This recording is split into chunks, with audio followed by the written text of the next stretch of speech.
Dear student, आज की इस वीडियो में जो हम न्यूमेरिकल को सॉल्व करने वाले हैं, ये न्यूमेरिकल बेटा आपकी अभ्यास का 1.34 बोले तो पहले इकाई का, पहले एकक का या पहले यूनिट का 34वां क्वेश्चन है। और यही क्वेश्चन आपसे 2019 में पूछा गया है और 2024 में भी पूछा गया है। तो चलिए फिर सॉल्व करते हैं आज का अपना ये बेहतरीन न्यूमेरिकल। चलिए न्यूमेरिकल को पढ़ते हैं बेटा। वाशदाब में अवनमन संबंधी राउल्ट के नियम का उल्लेख। बेटा ये हम आपको पहले ही पढ़ा चुके हैं। अगर आप इसको देखना चाहते हैं तो इसका लिंक मैं आपको डिस्क्रिप्शन में दे दूंगा, वहां से आप इसको देख सकते हैं, समझ सकते हैं और नोट भी कर सकते हैं। चलिए आगे लिखा है 293 के बोले तो केल्विन ताप पर शुद्ध जल का वाशदाब 17.535 mmHg है। 293 के ताप पर 450 ग्राम जल में 25 ग्राम ग्लूकोज घोलने पर विलयन के वाशदाब की गणना कीजिए। तो इस तरह से पूछा गया था 2024 में। अब देखो 2019 में कैसे पूछा गया, जो आपके एनसीईआरटी के अभ्यास में मौजूद है। 293 केल्विन पर जल का वाशदाब 17.535 mmHg है। यदि 25 ग्राम ग्लूकोज को 450 ग्राम जल में घोले तो 293 केल्विन पर जल का वाशदाब परिकलित कीजिए। देखो यहां पर विलयन का वाशदाब और यहां पर पूछा है इसने 293 के पर जल का वाशदाब परिकलित कीजिए। बेटा दोनों सेम है, आपको समझ में आ जाएगा जब आप पूरी वीडियो देखोगे तो। चलिए अब इसे हल करेंगे। तो अब इसे कैसे सोल्व करेंगे बेटा, देखो हम इसे करेंगे राउल्ट के नियम से। आइए समझो ये क्या है। यह बेटा वाशदाब में अपेक्षिक अवनमन। तो वाशदाब में अपेक्षिक अवनमन जो होता है, वाशदाब में अपेक्षिक अवनमन जो होता है वो विलेय के मोल प्रभाज के बराबर होता है। वाशदाब में अपेक्षिक अवनमन विलेय के मोल प्रभाज के बराबर होता है। इसी को हम कहते हैं वाशदाब में अवनमन संबंधी राउल्ट का नियम। समझ में आई बात? अच्छा अब देखो जो विलेय का मोल प्रभाज है उसे हम कैसे लिख सकते हैं भाई, विलेय के मोलों की संख्या जो N2 है, विलेय के मोलों की संख्या और विलयन में उपस्थित विलेय और विलायक के मोलों की संख्या। ये विलेय के मोलों की संख्या है और ये विलायक के मोलों की संख्या है। सही है, और मैं इसे कह दूंगी समीकरण फर्स्ट है। सही, आगे चलिए अब आगे चलते हैं। अब इस फॉर्मूले का यूज करना है और अपने आंसर को प्राप्त करना है। चलिए पहला क्या लिखा, शुद्ध जल का वाशदाब P0।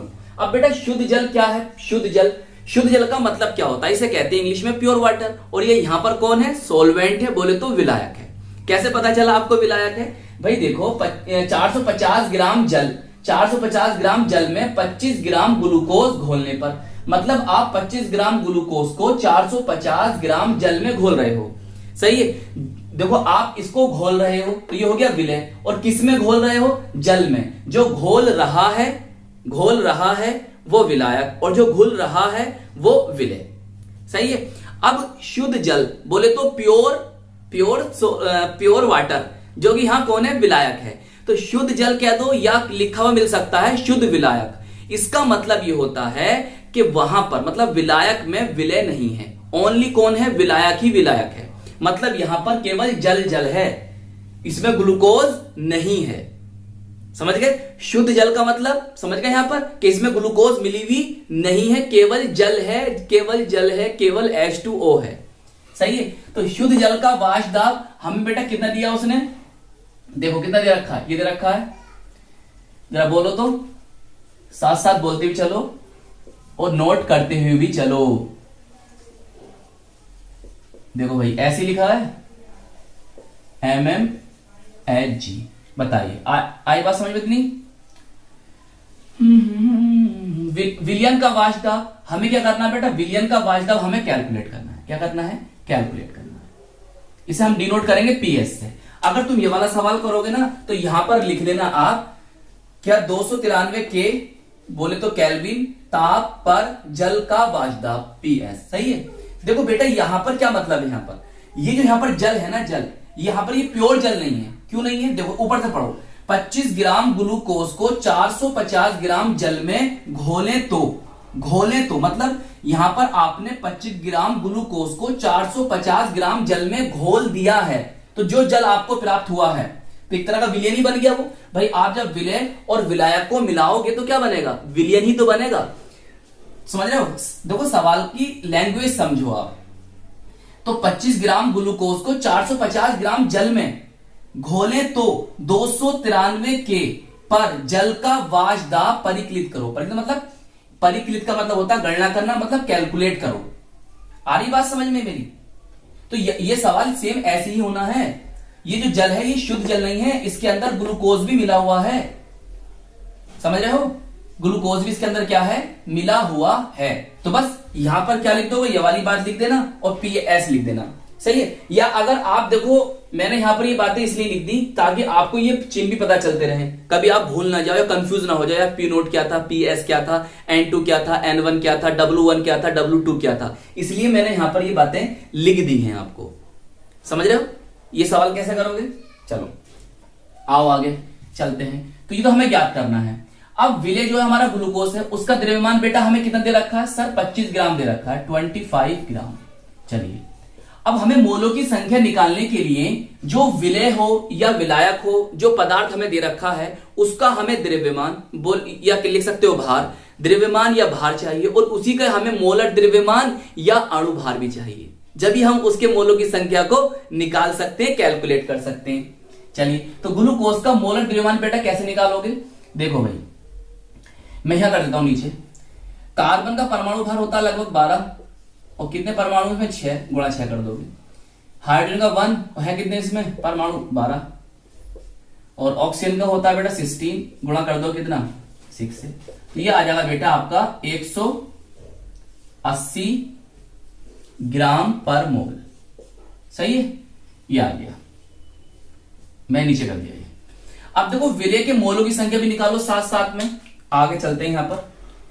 भाई विलेय का भार आपको कितना दे रखा है? कहां है भाई? कहां? ये है सर 25 है, 25 अपॉन इसका मोलर द्रव्यमान सर 180 है। जब आप इसे भाग करोगे तो कितना आ जाएगा बेटा?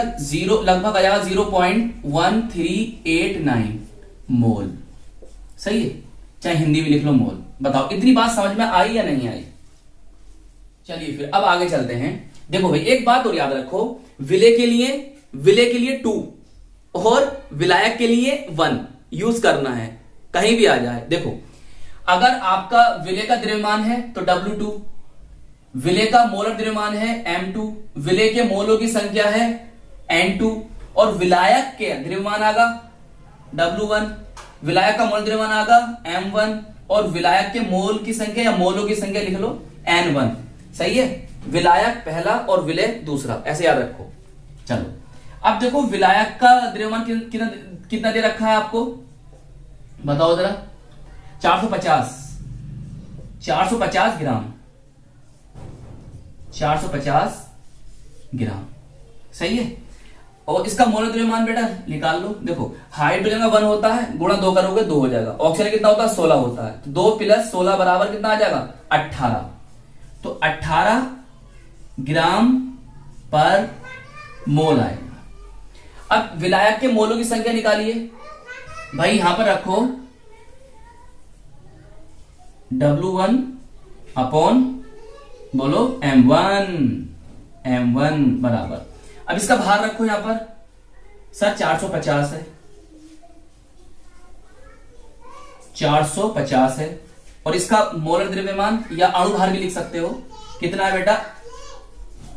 80 नहीं है, 180 नहीं है, 18 है। चलिए जब इसे आप भाग करोगे कितना आ जाएगा? ये आएगा बेटा 25, और ये 25 मोल प्राप्त हो गया। बताइए इतनी बात समझ में आई या नहीं आई? तो यहां से आपको विलेय के मोलों की संख्या और विलायक के मोलों की संख्या पता चल गई। यहां से P नोट क्या है वो भी पता चला आपको, और आपको क्या नाम है P नोट पता चल गया।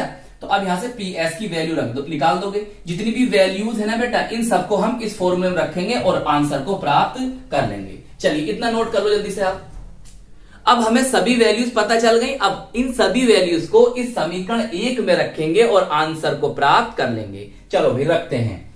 देखो भाई P नोट सर पता था, PS कैलकुलेट करना था, P नोट हमने यहां रख दिया। विलेय के मोलों की संख्या रख दी, विलेय के मोलों की संख्या रख दी, विलायक के मोलों की संख्या ये है। अब क्या करोगे? इन दोनों को जोड़िए। जब इन दोनों जोड़ोगे इतना बनेगा, क्लियर। अब आप इसको इससे जब भाग करोगे तो कितना बनेगा, इतना आएगा। अब ये क्या है, इसके बटे में है, इधर मैं ले जाऊंगा तो इसकी गुणा में आ जाएगा, तो ये इसकी क्या आ गया, मल्टीप्लाई में आया। इन दोनों की जब मैंने गुणा करी तो बेटा कितना बना, इतना आंसर बना। बोलो बात समझ में आ रही है। अब देखो बहुत ध्यान समझो। अब मैं क्या करूंगा बेटा, इसको मैं इधर लेकर आऊंगा तो ये काय का आ जाएगा, प्लस का, और ये प्लस का है, मैं इसे इधर लेके जाऊंगा तो काय में आ जाएगा, माइनस का। तो इन दोनों को जब मैंने घटाया तो कितना बना, इतना बना। क्लियर। तो मेरा जो पी एस होगा वो इतना होगा, और इस सवाल का आंसर ये ही होगा। सही है। अगर आप ये वाला सवाल करोगे तो लिख देना विलियन का यहां पर लिख देना, अतः विलियन का वाजदाब 17.438 mmHg होगा। सही, यहां पे लिख देना खुद। जब आप इस वाले सवाल करोगे तो लिख देना यहां पर क्या, 293 के पर जल का वाजदाब, 293 के पर जल का वाजदाब, अतः 293 के पर जल का वाजदाब 17.438 mmHg होगा। तो इस तरह से ये दोनों न्यूमेरिकल आपके सोल्व हो जाएंगे। तो आई होप ये न्यूमेरिकल आपको अच्छी तरह से समझ में आ गया होगा। बेटा ये न्यूमेरिकल आपके ना ये 4 नंबर में पूछा गया था, और ये क्या है आपका 2 नंबर में पूछा गया था। तो ये इसी तरह पूछे जाते हैं। 5 नंबर में भी ये इस तरह के न्यूमेरिकल पूछे जाते हैं। 5 नंबर में, 4 नंबर में, 3 नंबर में इस तरह के न्यूमेरिकल ज्यादा पूछे जाते हैं। और अगर मैं आपसे बात करूं तो ज्यादा से ज्यादा 5 नंबर में पूछे जाते हैं न्यूमेरिकल। अब 2024 में भी पूछा गया है। तो मिलते हैं आपको इसकी नेक्स्ट वीडियो में। अपना ख्याल रखिएगा और मेहनत से पढ़ाई करते रहिएगा।